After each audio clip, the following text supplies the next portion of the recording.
Hey everybody, in this video we're going to go over 19 different variations of the plank that we can use for core strengthening. So to begin, we're just going to do a traditional plank. For this, you want elbows underneath shoulders and then feet relatively close together, and we'll just hold for 10 seconds. To make this a little bit more challenging, we can lift one leg off of the ground. And so again, we want to have nice alignment between our heels, hips, and shoulders, so we want to try to keep them in about a straight line.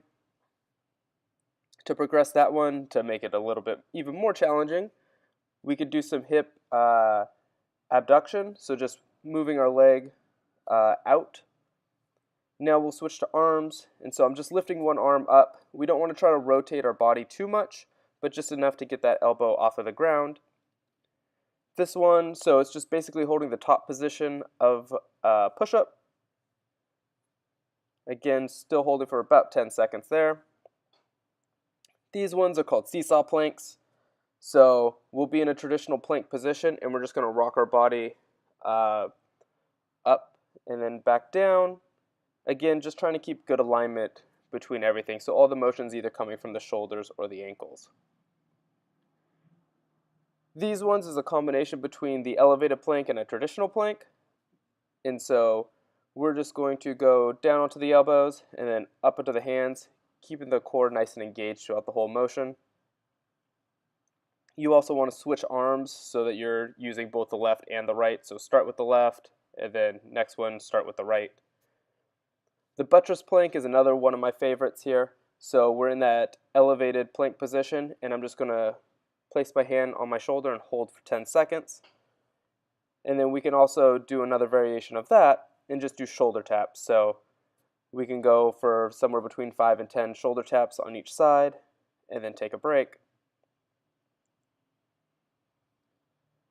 Next one is a lot more challenging. So this one we're going to lift opposite hand and opposite leg off of the ground, and we're just going to try to hold and be as steady as possible. For this one, what we're going to do is we're going to try to draw squares with our opposite leg and opposite hand.